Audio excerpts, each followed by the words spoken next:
A very good morning to everyone.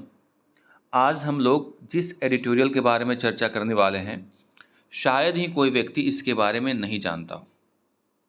जी हाँ, बात हो रही है अतीक अहमद के मर्डर केस की। और इसके बारे में न केवल इंडिया में चर्चा है, बल्कि आस-पास पड़ोस जितने देश हैं उसमें भी चर्चा है। यूपी एक ऐसा राज्य जो माफिया राज के लिए भी जाना जाता है, गुंडों मवालियों के लिए भी जाना जाता है। और आज एक तरफ तो ऐसे वर्ग हैं जो योगी आदित्यनाथ के जो सख्त तेवर हैं उसकी तारीफ कर रहे हैं, लेकिन जो कल घटना घटी जिसमें एक पुलिस कस्टडी में दोनों भाइयों को, अतीक और अतीक के भाई को मार दिया गया, इसके बाद से पूरा समाज और देश दो भागों में बंट गया। एक और बात हो रही है कि यहाँ पे कानून नाम की कोई चीज़ नहीं है। कोई भी व्यक्ति अगर कस्टडी में है तो वहाँ पे उसकी मर्डर कैसे हो जाती है? क्या उत्तर प्रदेश में हाई कोर्ट जो है या फिर और भी छोटे कोर्ट्स हैं या न्यायालय हैं उनको बंद कर देना चाहिए? सारे फैसले योगी आदित्यनाथ और उनकी पुलिस लेगी। एक तरफ ऐसे लोग बात कर रहे हैं, दूसरी तरफ आप ये भी देख सकते हैं कि यूपी में ये जो माफिया जिसकी मर्डर हुई, वो न केवल 5 बार विधायक रहा, एक बार सांसद रहा और 40 साल से ऊपर से इनके ऊपर मुकदमा चल रहा है, लेकिन इसके बावजूद भी कोर्ट फैसला सुनाने में नाकामयाब रही। कितने लोगों की इन्होंने जान ली, कितने लोगों की संपत्ति हड़प ली, लेकिन आज तक कोर्ट सामने नहीं आया। कई बार तो ऐसा भी हुआ कि जो 10 ऐसे जज थे जो मना कर दिए थे इसकी सुनवाई करने से। तो इन लोगों की जो स्थिति है, अब दो भागों में पूरा देश बंट गया है।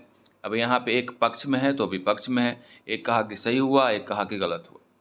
बाकी इस एडिटोरियल में हम लोग एनालाइज करने की कोशिश करेंगे कि इस एडिटोरियल के माध्यम से क्या बताने का प्रयास किया जा रहा है, इसलिए ध्यान से इसको समझिएगा।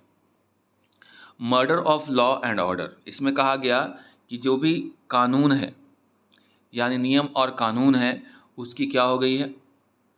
मर्डर हो गई है। यानी एक अतीक अहमद और उसके भाई की मर्डर नहीं है, बल्कि वहाँ की कानून व्यवस्था की मर्डर है, वो पूरी तरह से समाप्त हो चुकी है।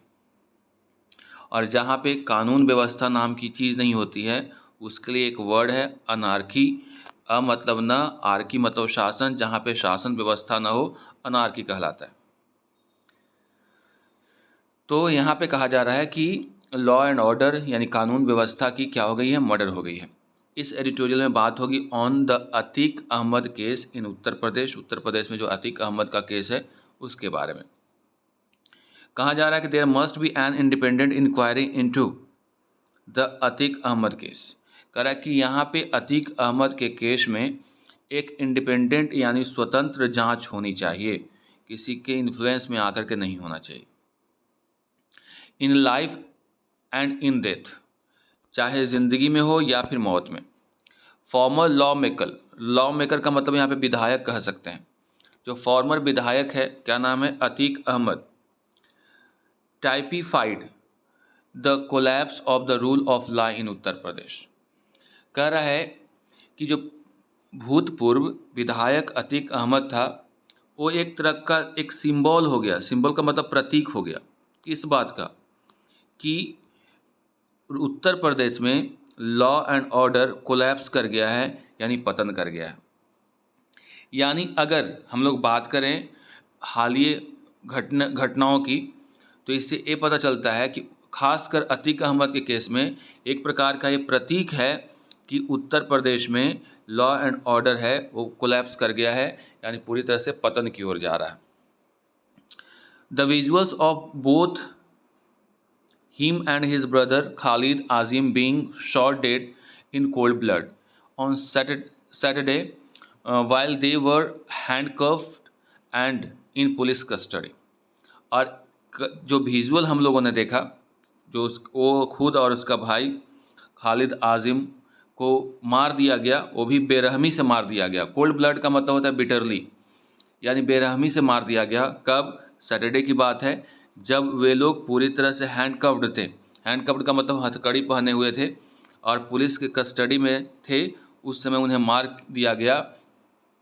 ये दर्शाता है, ये जो घटनाक्रम है वो दर्शाता है द एब्जेक्ट लॉलेसनेस का मतलब क्या होता है? अब एब्जेक्ट का मतलब होता है लाचार, यानी कह सकते हो कि एकदम अर्थ वहाँ की जो लॉलेसनेस है, यानी पूरी तरह से जो वहाँ पे कानून व्यवस्था है वो एक लचर व्यवस्था है, लाचार व्यवस्था है, उसको दर्शाता है। That prevails in the state, जो अभी प्रिवेल का मतलब विस्तारित होना, फैला हुआ होना, यानी पूरे स्टेट के अंदर देखने को मिल रहा है। यानी जो दो विजुअल्स हम लोग देख रहे हैं जिसमें अतीक अहमद और उसके भाई को कोल्ड ब्लड यानी निर्मम तरीके से मार दिया जाता है सैटरडे के दिन, जब वे पूरी तरह से हैंडकफ्ड थे, यानी हथकड़ी पहने हुए थे और पुलिस के कस्टडी में है। ये सारी जो स्थितियां हैं वो दर्शाती है कि पूरी तरह से वहाँ पे कानून व्यवस्था नाम की कोई चीज़ नहीं है, और ये केवल वहाँ पे नहीं पूरे स्टेट में फैला हुआ है, ये एडिटोरियल का कहना है। अर्ली इन मार्च के शुरुआत में Ahmed had approach the supreme court of India. Ahmed ने सुप्रीम कोर्ट ऑफ इंडिया को अप्रोच किया था, यानी वहाँ पे अर्जी दाखिल की थी, एक्सप्रेसिंग फियर दैट, ए डर एक्सप्रेस करते हुए कि he might be killed in a fake encounter on the pretext, और उन्होंने बहाना बना करके झूठे इनकाउंटर के माध्यम से उसे मारा जा सकता है। प्रिटेक्स्ट का मतलब होता है बहाना, और the other by the UP police, चाहे तो फेक इनकाउंटर में, और दूसरे तरफ यूपी पुलिस के द्वारा। यानी जो उसका भाई है अतीक अहमद का अहमद, उसने पहले ही सुप्रीम कोर्ट में अर्जी दाखिल की थी कि उसको फेक इनकाउंटर में मारा जा सकता है यूपी पुलिस के द्वारा। The court refuse to entertain his plea, लेकिन कोर्ट ने उसके जो प्ली का मतलब होता है उसका जो अर्जी है उस पर सुनवाई करने से मना कर दिया, रिफ्यूज़ कर दिया, यानी उसके अपील पे ध्यान नहीं दिया। His son Asad Ahmed was killed in an alleged encounter with the UP police team on Thursday in Jhansi, और उसका बेटा अरशद अहमद को भी तथाकथित तौर पे, एलिज्ड का मतलब क्या होता है? तथाकथित तौर पे इनकाउंटर में मार दिया गया था यूपी पुलिस की टीम के द्वारा, और थर्सडे को हुआ और झांसी में हुआ था यह घटना। Father and son were both accused in a sensational daylight murder of a political rival in February, और एक जो पिता ये था अतीक अहमद और उसका बेटा अशद, दोनों ही एक्यूज था, आरोपी था, एक सेंसेशनल दिल दहला देने वाली घटना जो डे लाइट मर्डर हुआ था, दिन दहाड़े, डे लाइट का मतलब दिन दहाड़े मर्डर हुआ था, जिसमें एक पॉलिटिकल राइवल का मतलब प्रतिद्वंदी को मार दिया गया था। आप पता होगा उमेश पाल नाम था उनका। Ahmed the former leader of the Samajwadi Party and Apna Dal. Ahmad कौन था? तो जो फॉर्मर लीडर था समाजवादी पार्टी का और अपना दल का, open his history sheet at the age of 17 and had more than 100 criminal cases at the time of his murder at the age of 60। ये जो जुर्म की दुनिया में पदार्पण कब किया है? 17 साल की उम्र में अपना शुरू कर दिया था, और अभी जब ये 60 साल जब उसकी हत्या कर दी गई तब तक उसके पास 100 से ऊपर मुकदमे उस पर थे। Far from facing the force of law, he resigned supreme as a don cum politician through various regimes in UP। कह रहा है कि इसके अलावे कानून का जो फोर्स है उसको फेस करने के अलावे ही रेन मतलब क्या हुआ? वो शासन किया एक सुप्रीम डॉन की तरह, साथ ही साथ डॉन कम पॉलिटिशियन भी था, क्योंकि 1990 में अलग अलग जो चुनाव हुए, अलग अलग सरकारें बनी, उसमें ये राज करता रहा।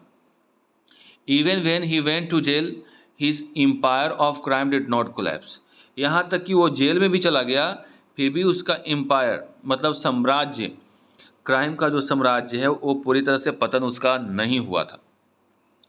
ही was shifted to a prison in Gujarat in 2019। Gujarat के एक कारागार में 2019 में उसे शिफ्ट कर दिया गया।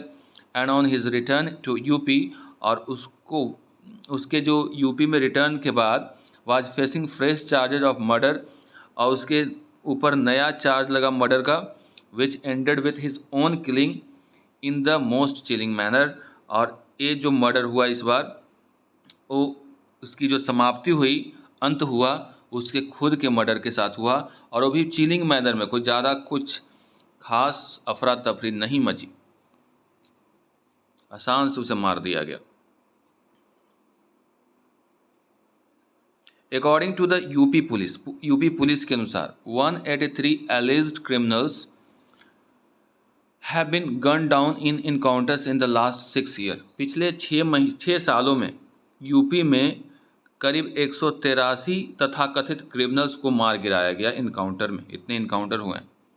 मोर than 10,900 police encounters have taken place since March 2017। 2017 से करीब 10,900 पुलिस इनकाउंटर्स हुए हैं। Due process is central to any rule of law and once that is allowed to be short circuited the result is chaos। कह रहा है कि ये जो प्रोसेस है वो central to any rule of law, यानी ये जो प्रोसेस है वो एक केंद्र बिंदु है किसी भी कानून व्यवस्था के लिए, और once that is allowed to be short circuited, और ये जो शॉर्ट सर्किट कर दिया जाए, यानी सब कुछ जल्दीबाजी में करने की प्रयास किया जाए, तो ऐसा जो रिजल्ट होता है वो कैओस होता है। कैओस का मतलब क्या होता है? कोलाहल, हंगामा। The UP police and administration have stressed the limits of its legitimate power. कह रहा है कि यूपी की जो पुलिस है और वहाँ का जो प्रशासन है उसने अपने जो लिमिट्स है उसको बढ़ा दिया। स्ट्रेच का मतलब क्या होता है? खींचना, और बढ़ा दिया है। यानी जो भी उसको वैधानिक पावर मिला हुआ है, लेजिटिमेट का मतलब होता है वैधानिक पावर, मतलब शक्ति प्रदान की गई है, उस लिमिट को स्ट्रेच कर रहा है और ज़्यादा खींच लिया है by the dubious and discriminatory application of law and processes. जिसमें एक डूबियस का मतलब दोहरे चरित्र के साथ, दोहरे, और डिस्क्रिमिनेटरी मतलब भेदभाव के साथ इस कानून व्यवस्था को प्रोसेस कर रही है। यानी जो भी घटनाएं देखने को मिल रही है उसमें डूबियस कैरेक्टर है, यानी एक तरह से कह सकते हो कि दोहरी नीति अपनाई जाती है, और डिस्क्रिमिनेटरी है यानी भेदभाव के साथ ये एक्शन लिया जा रहा है। The demolition of properties of people suspected of crime and participation in the political protest has become routine. कहा जा रहा है कि वहाँ के लोगों को जो कि किसी भी क्राइम में सस्पेक्टेड हैं, उनके प्रॉपर्टी को डिमोलिश करना, गिराना, वहाँ का एक, या फिर कोई भी व्यक्ति अगर किसी प्रकार के पॉलिटिकल प्रोटेस्ट में शामिल है तो वहाँ का रोज़ की घटना हो गई है। यानी एक रूटीन बन गया है कि कोई भी व्यक्ति अगर सरकार के खिलाफ धरना प्रदर्शन करता है या फिर किसी के ऊपर अगर सस्पेक्ट है, संदेह है कि क्राइम में संलिप्त है, तो उसके प्रॉपर्टी का डिमोलिशन हो जाता है। इसलिए उनका नाम ही पड़ गया है bulldozer Baba. It appears that this practice is popular among the supporters of the ruling Bharatiya Janata party and chief minister Yogi Adityanath. कह रहा है कि ऐसा प्रतीत होता है कि जो तरीका अपनाया जा रहा है वो बहुत ही ज़्यादा पॉपुलर है। किनके बीच में? जो भारतीय जनता पार्टी के जो सपोर्टर्स हैं उनके बीच में, और जो चीफ मिनिस्टर को चाहने वाले हैं उनके बीच में। ये जो तरीका है उनका वो काफ़ी पॉपुलर हो चुका है। And that makes this trend not merely lawlessness but also a social pathology। लेकिन कहा जा रहा है कि ये जो तरीका है उनका, ट्रेंड है, वो न केवल लॉलेसनेस को दर्शाता है, यानी लॉलेसनेस का मतलब होता है कानून नाम की कोई चीज़ न होना, बट ऑल्सो सोशल पैथोलॉजी, एक प्रकार के सामाजिक रोग की तरफ ले जाता है। Several political parties have sought accountability in the double murder। कई पॉलिटिकल पार्टीज हैं जो कि मांगा है, साउट मतलब डिमांड किया है, अकाउंटेबिलिटी का मतलब होता है कि इसमें तय किया जाए कि इसके लिए कौन जिम्मेवार है, यानी जिम्मेवारी। In the double murder that took place under the watch of UP police. यानी कई पॉलिटिकल पार्टी ने सवाल उठाया है और कहा है कि आप उसकी जिम्मेवारी तय कीजिए। जो दो मर्डर हुए हैं यूपी पुलिस के कस्टडी में या फिर उसके वॉच में, उसके निगरानी में। The state has announced a 3 murder commission headed by a member commission headed by a former high court जज।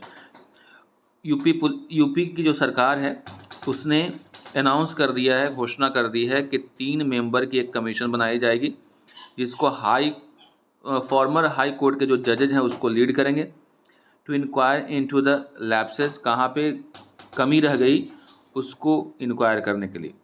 Considering the serious charges that a state government and its police face the discrimination based on religion and caste and scant regard for due process. कहा जा रहा है कि इस बात का ध्यान में रखते हुए कि सरकार पे और वहाँ की जो पुलिस है उसके ऊपर एक सीरियस चार्जेस लग रहे हैं।